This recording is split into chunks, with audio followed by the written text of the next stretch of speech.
నమస్తే, welcome back to my channel. ఈరోజు నేను ప్రాన్స్తో ఒక మంచి స్టార్టర్ మంచి స్నాక్ అనేది ప్రిపేర్ చేయబోతున్నాను. బేసికల్గా ఈ ప్రాన్స్ అంటే నాకు నిజంగా చాలా భయం అండి. మేము మా ఇంట్లో ప్రాన్స్ అన్నవి చాలా తక్కువ తింటాము. మా ఇంట్లో వండుకుంటే తప్ప బయట ఎక్కడా కూడా నేను ప్రాన్స్ అన్నది టేస్ట్ చేయను. అండ్ ప్రాన్స్ ఎవరింట్లో లైక్ మేము వండే ప్రాసెస్లో తప్ప వేరే ప్రాసెస్లో ఎవరు ప్రిపేర్ చేసినా కూడా నేను ప్రాన్స్ అన్నవి మేము మా ఇంట్లో ఎవరం తినమన్నమాట.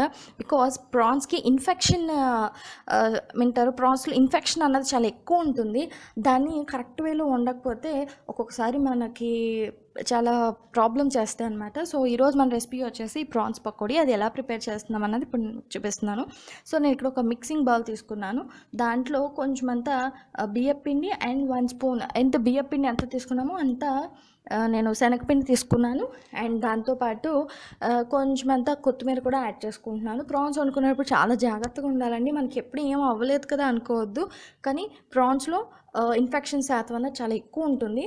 సో నేను ఇక్కడ నెక్స్ట్ సాల్ట్ యాడ్ చేసుకున్నాను అండ్ కారం up to your taste. And దాంతోపాటు కొంచెం అంత గరం మసాలా అండ్ కొంచెం అల్లం వెల్లుల్లిపాయ పేస్ట్ అన్నది వేస్తున్నాను అనమాట. ఈ స్నాక్ వచ్చేసి చాలా సింపుల్గా ప్రిపేర్ అయిపోతుంది, కానీ ప్రిపేర్ చేసుకునే పద్ధతి కూడా చాలా మోస్ట్ ఇంపార్టెంట్. అండ్ ప్రాన్స్ అన్నవి నేను ఇలా బాయిల్ చేసేసి తీసుకున్నాను. ఈ బాయిల్ చేసేది కూడా ఒక సింపుల్ వే ఉంటుందన్నమాట. ఆ వేని నేను ఆల్రెడీ ఇంకో వీడియోలో పెట్టున్నాను. ఆ వీడియో లింక్ అనేది మీకు డిస్క్రిప్షన్లో ఇస్తాను. ఈ ప్రాసెస్లో చేసుకోండి. ప్రాన్స్ వల్ల ఎప్పుడూ కూడా ఎలాంటి హామ్ అనేది మనకి జరగదు.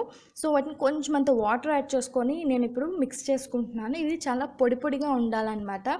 అంటే ఇప్పుడు ఒక్కొక్కటి తీస్తే ఇలా ఇలా రావాలన్నమాట. ఇలా పొడి పొడిగా ఉండాలి.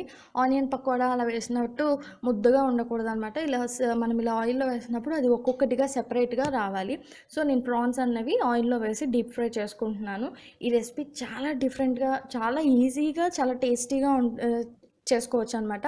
యాక్చువల్లీ చాలామంది కార్న్ఫ్లవర్ యూస్ చేస్తారు. కార్న్ఫ్లవర్ కానీ ఈసారి ఇలా బియ్యపిండి అండ్ శనగపిండితో చేయండి. అది కూడా 2 ఈక్వల్ రేషియోస్లో తీసుకొని చేయండి. ఆ టెక్స్చర్ అన్నది చాలా బాగుంటుంది. సో నా ప్రాన్స్ పకోడా అయితే ప్రిపేర్ అయిపోయింది. దీన్ని ఆనియన్స్ ఇంకా లెమన్తో కనుక సర్వ్ చేసుకుంటే చాలా టేస్టీగా ఉంటుంది.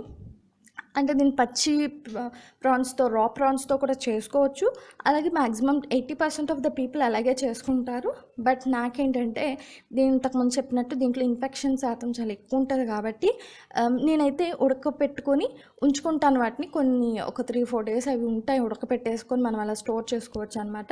వాటితో ఈ రకంగా నేను స్టార్టర్ ఆర్ స్నాక్ ప్రిపేర్ చేసేసుకున్నాను అనమాట, చాలా ఈజీగా.